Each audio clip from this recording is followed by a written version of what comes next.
जय श्री कृष्ण दोस्तों। स्वागत है आपका अपने YouTube चैनल एम फिजिक्स पर।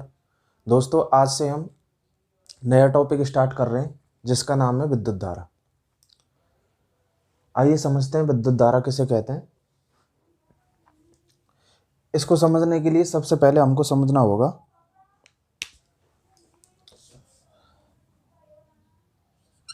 हम दो प्रकार के आवेश का अध्ययन करते हैं। पहला होता है स्थिर आवेश, जिसमें हम अध्ययन करते हैं विद्युत क्षेत्र का,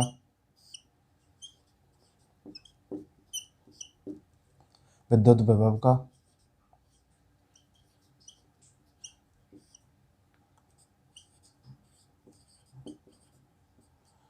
और संधारित्र का आदि। इन टॉपिकों का हम अध्ययन करते हैं किसमें? स्थिर आवेश में। दूसरा होता है गतिशील आवेश,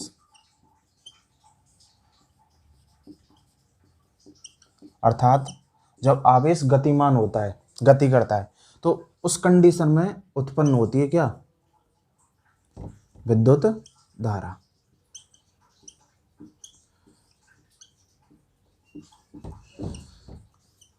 तो विद्युत धारा की एक परिभाषा सीधी सीधी हम समझें तो जब आवेश गतिमान होता है तब क्या उत्पन्न होती है? विद्युत धारा उत्पन्न होती है। ठीक, अब इसकी परिभाषा को समझ लेते हैं। परिभाषा क्या कहती है? किसी अनुप्रस्थ काट के क्षेत्रफल से आवेश प्रवाह की दर, अर्थात कोई क्षेत्रफल दे रखा है, उसमें से इकाई समय में जितना आवेश प्रवाहित होता है उसी को हम क्या कहते हैं? विद्युत धारा कहते हैं। ठीक है,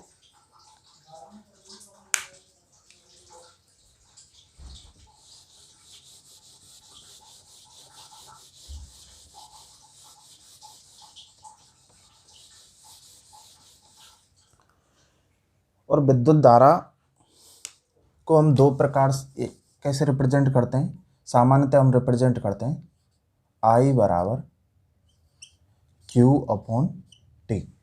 ठीक है, जिसमें होता है Q आवेश और T होता है समय। इसको और प्रकार से रिप्रेजेंट करते हैं। एक होता है IAB, अर्थात औसत धारा।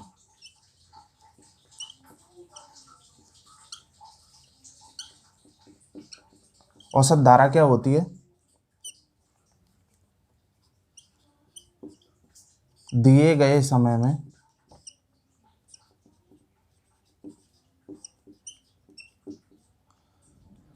प्रवाहित आवेश, दिए गए समय में प्रवाहित आवेश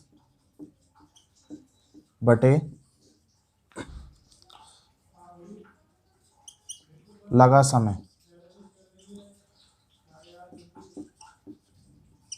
ठीक है, या दिया गया समय। तो ये क्या होता है?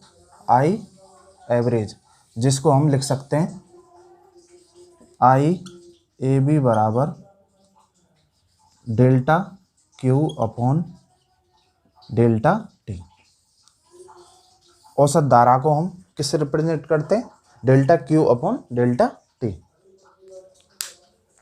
इसको एक प्रकार से और रिप्रेजेंट करते हैं जिसे हम कहते हैं तात्क्षणिक धारा।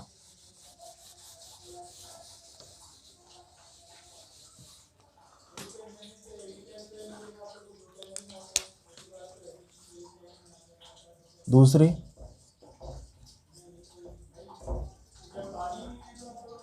तात्क्षणिक धारा। तात्क्षणिक धारा क्या होती है? इसको सामान्य परिभाषा में बोलते हैं किसी समय विशेष पर, किसी समय विशेष पर धारा का मान,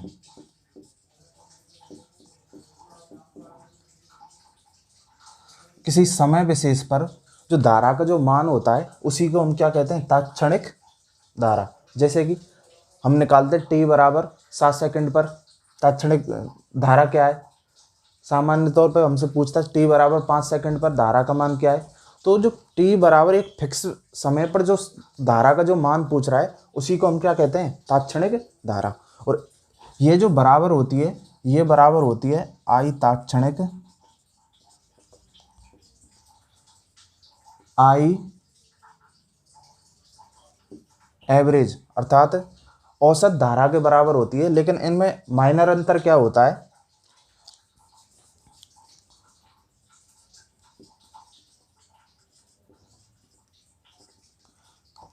माइनर अंतर होता है समय का। आई तात्क्षणिक में जो समय होता है वो इतना कम होता है कि लगभग वो अग्रसर होता है किसकी तरफ, जीरो की तरफ। उसको हम जीरो नहीं मान सकते, लेकिन वो लगभग बराबर होता है किसके, जीरो के। तो समय का जो अंतर बहुत कम हो जाता है, वहाँ पर हम कौन सी धारा लेते हैं, आई तात्क्षणिक। आई एवरेज में क्या होता है, आई औसत, औसत धारा में क्या होता है, जो समय अंतराल होता है वो क्या होता है, अधिक होता है। ठीक है, तो इसको हम लिख सकते हैं limit delta t tends to zero. इसका मतलब ही होता है कि समय अग्रसर है जीरो की तरफ, समय अंतराल इतना कम है, वो बराबर है लगभग किसके, जीरो के। तो आई एवरेज क्या होता है, अभी बताया था आपको, delta Q upon delta T. ठीक है, अब दो चीजें होती हैं, एक होता है डेल्टा एक्स और एक होता है डी एक्स। एक होता है डेल्टा वाई और एक होता है डी वाई। एक होता है डेल्टा एल्फा और एक होता है डी एल्फा। इन इसमें और इसमें क्या अंतर है, इसमें इसमें क्या अंतर है, इसमें ये रिप्रेजेंट कर रहा है कि जब समय का या किसी राशि का जब अंतर अधिक होता है तब तो लेंगे हम डेल्टा, ठीक है। लेकिन जब अंतर बहुत ही ज़्यादा कम हो जाए तो उस कंडीशन में हम क्या लेते हैं, डी, अर्थात उसको लिखते हैं डी एक्स। जैसे कि एक्स राशि है, उसका अंतर बड़ा है तो उसको डेल्टा एक्स लिखेंगे, लेकिन अंतर बहुत ही ज़्यादा कम है तो उसको क्या लिखेंगे हम, डी एक्स। इसी प्रकार डेल्टा वाई को हम लिख सकते हैं क्या, डी वाई, और डेल्टा एल्फा को लिख सकते हैं डी एल्फा। कब, जब इनका जो अंतर होता है वो बहुत कम होता है, उस कंडीशन में डी वाई या डी एल्फा या डी एक्स हम लिख सकते हैं। इसी प्रकार जब समय बहुत कम है तो इस कंडीशन में क्या होगा,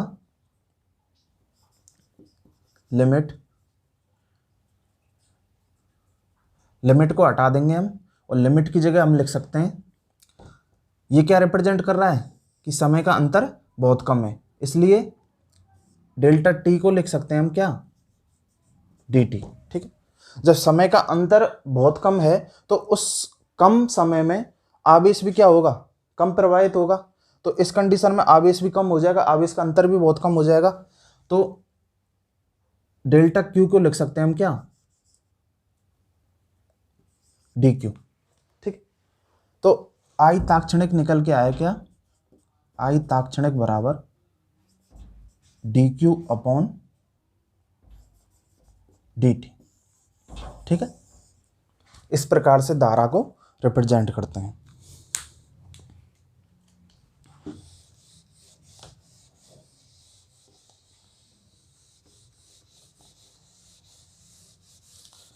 नेक्स्ट है धारा कैसी राशि है, धारा एक अदिश राशि होती है।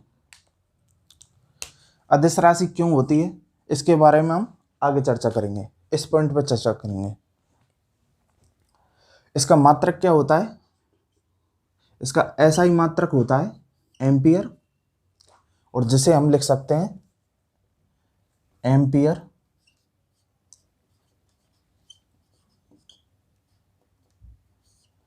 जो बराबर होता है किसके, कूलाम बटे सेकेंड। क्यों, आई बराबर हम क्या मानते हैं, क्यू अपॉन टी। तो क्यू का हो गया कूलाम और टी का हो गया सेकेंड। तो एम्पियर बराबर होता है कूलाम बटे सेकेंड, ये भी याद रखेंगे। और इसका सीजीएस पद्धति में जो मात्रक होता है वो होता है विद्युत चुंबकीय मात्रक, या फिर इसको हम बोलते हैं EMU। ठीक है, और EMU को ही हम बोलते हैं बायोट, और इसको रिप्रेजेंट करते हैं BI से, या फिर इसको बोलते हैं हम एव एम्पियर। और एव एम्पियर को हम शॉर्ट में लिखते हैं ABAMP। ठीक है, 1 एम्पियर और बायोट या फिर एव एम्पियर में क्या संबंध होता है, तो 1 एम्पियर जो होता है वो बराबर होता है 1/10 बायोट या एव एम्पियर के, या फिर इसको मैं बोल सकता हूं 1 बायोट या एव एम्पियर बराबर होता है किसके, 10 एम्पियर के। ठीक है, ये संबंध भी ध्यान रखेंगे।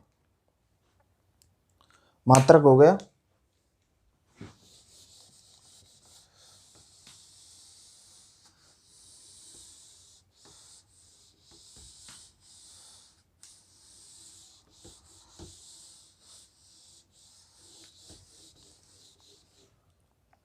अब आती है दिशा। दिशा जो होती है धनावेश के प्रवाह की दिशा में होती है, अर्थात जो धारा की जो दिशा होगी वो धनावेश के तो क्या होगी, प्रवाह की दिशा में ही होगी। अर्थात जैसे कि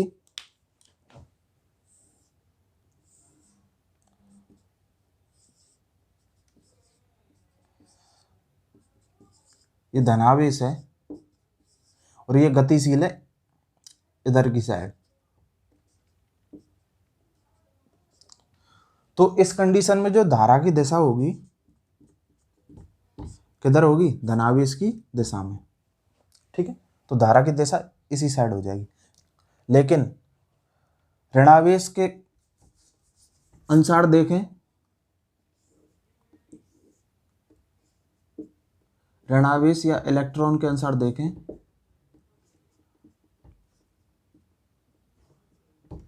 यदि इलेक्ट्रॉन प्रवाहित हैं इस दिशा में तो धारा की जो दिशा होगी वो इसके विपरीत होगी।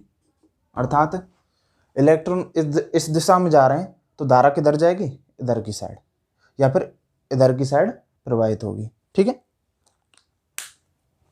अब देखो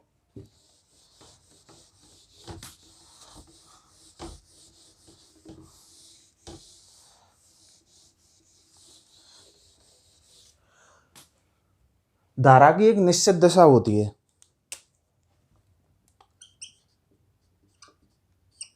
धारा की दिशा क्या होती है, निश्चित होती है। लेकिन फिर भी ये क्या है, अदिश राशि है। क्यों, ये अदिश राशि इसलिए है क्योंकि जो सदिशों के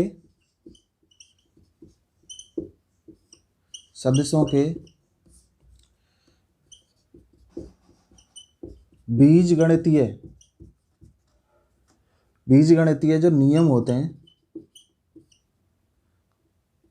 उनका पालन नहीं करती है।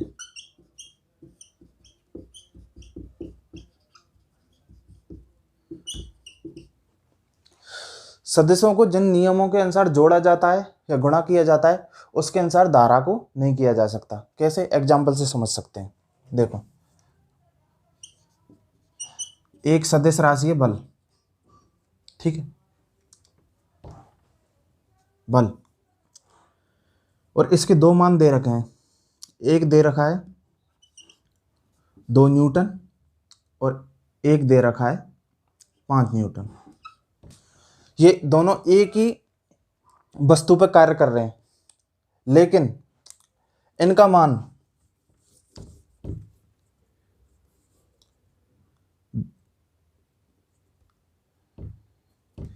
इनका जो मान होगा दोनों का, यदि इनका योग करें तो इनका योग 3 से लेके 5 न्यूटन तक कुछ भी हो सकता है।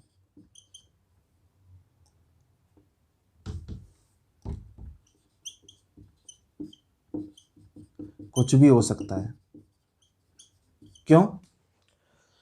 ये निर्भर करेगा एंगल पे कि ये वस्तु पर किस एंगल के हिसाब से कार्य कर रहे हैं। 3 से लेके 5 न्यूटन नहीं, 7 न्यूटन तक कुछ भी हो सकता है। देखो, यदि ये दोनों एक दूसरे के विपरीत लग रहे हैं, ठीक है, तो एक दूसरे को क्रॉस करेंगे तो जो बाकी का जो बल बचेगा, क्या बचेगा? दोनों एक दूसरे को क्रॉस करेंगे या फिर एक दूसरे के विपरीत कार्य करेंगे, तो जो इन दोनों का जो अंतर आएगा वही वस्तु पर बल कार्य करेगा, ठीक है, उतना ही बल लगेगा। यदि ये एक ही दिशा में लगे, इधर ही साइड लग रहा है 3 न्यूटन और इधर ही साइड लग रहा है 5 न्यूटन, तो जो टोटल बल का मान होगा वस्तु पे वो क्या हो जाएगा? 2 + 5 अर्थात 7 न्यूटन, ठीक है। तो यहाँ 2 और 5 को जोड़ रहे हैं तो उनके मान अलग अलग आ रहे हैं, कभी आ रहा है 3, कभी आ रहा है 7, ठीक है। 3 और 7 के बीच में कुछ भी आ सकता है। लेकिन जब विद्युत धारा को जोड़ते हैं, जैसे कि 1 एम्पियर, 3 एम्पियर, इन दोनों को जब हम जोड़ेंगे तो डायरेक्ट जोड़ देते हैं किसके अंश, कैसे? 1 + 3 और ये हो जाएगा 4 एम्पियर। तो ये जो नियम है ये सामान्य नियम है और ये सदिशों का विशिष्ट नियम है। इन नियमों का पालन नहीं करती है क्या? विद्युत धारा, इसलिए ये क्या होती है? एक अदिश राशि होती है, ठीक है।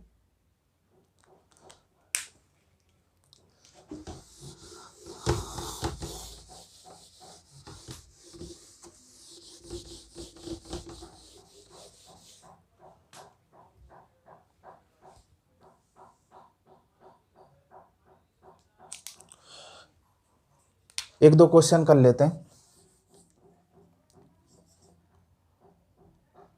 जैसे कि Q दे रखा है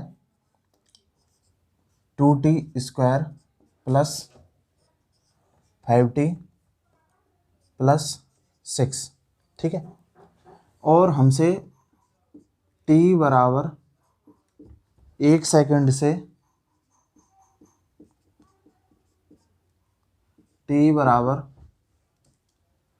3 सेकंड तक धारा का मान पूछा है।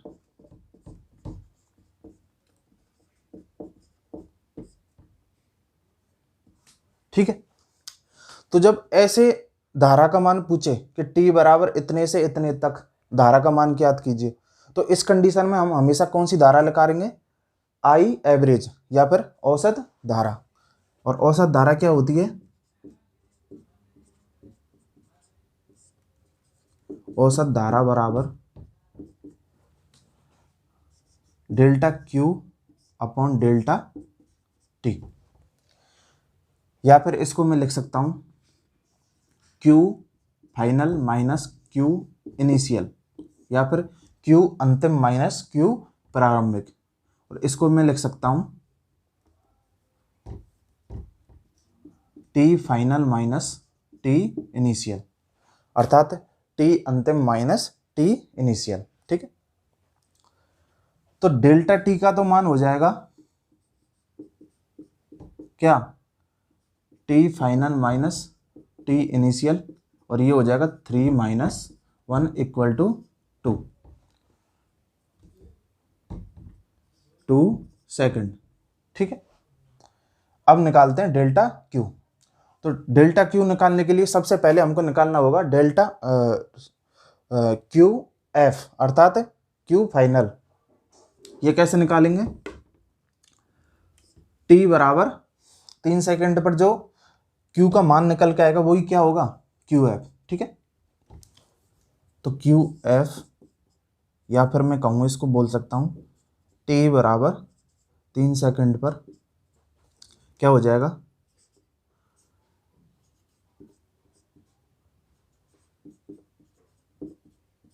यही होगा 18 प्लस 15 प्लस 6 और ये हो जाएगा 39 क्या कूलम। ठीक, इसी प्रकार Q इनिशियल निकालेंगे या T बराबर 1 सेकंड पर क्या होगा 2 1 प्लस 5 इंटू 1 प्लस 6 और ये हो जाएगा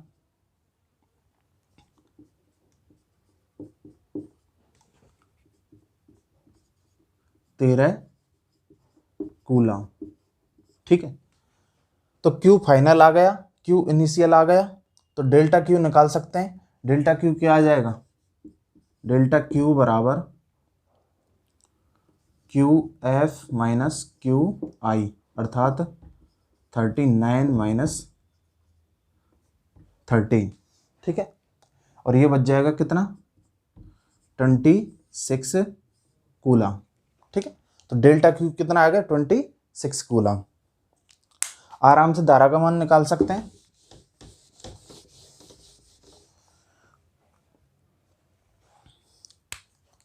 तो I एवरेज बराबर हो जाएगा 26 अपॉन डेल्टा T कितना 2 सेकेंड अर्थात 13 एम्पियर, या फिर इसको लिख सकते हैं A 13A। ठीक है, इस प्रकार हम धारा का मान निकाल सकते हैं। और यदि इसी क्वेश्चन में हमसे ऐसे पूछ लेता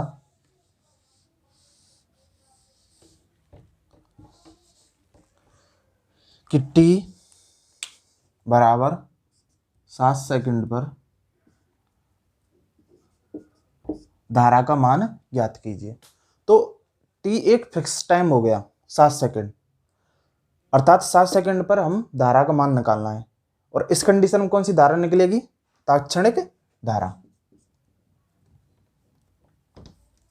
I तात्क्षणिक। क्यों, किसी एक विशेष समय पर धारा का मान पूछा जा रहा है। जब किसी विशेष समय पर धारा का मान पूछा जाए तो कौन सी धारा निकालेंगे, I तात्क्षणिक। और जब धारा का समय का अंतर दे रखा हो, जैसे कि T बराबर इतने से T बराबर इतने पर धारा का मान क्या होगा, तो उस कंडीशन में हम हमेशा निकालेंगे क्या, I एवरेज या फिर औसत धारा। ठीक है, तो यहाँ पे हमको निकालना है I तात्क्षणिक, और I तात्क्षणिक होता है dQ अपॉन dt। ठीक है, d अपॉन dt और Q क्या दे रखा है 2t स्क्वायर प्लस 5t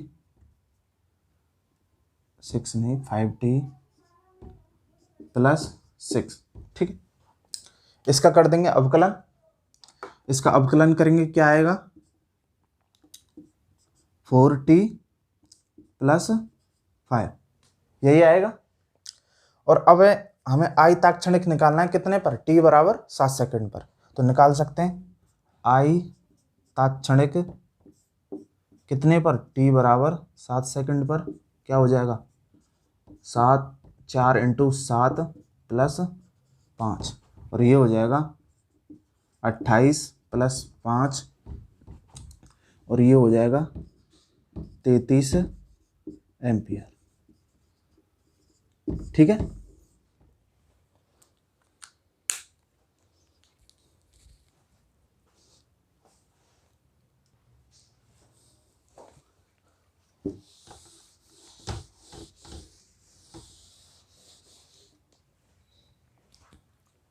आशा करता हूँ आपको वीडियो पसंद आई होगी। अगर वीडियो पसंद आई तो वीडियो को लाइक करें, शेयर करें और चैनल को सब्सक्राइब करें।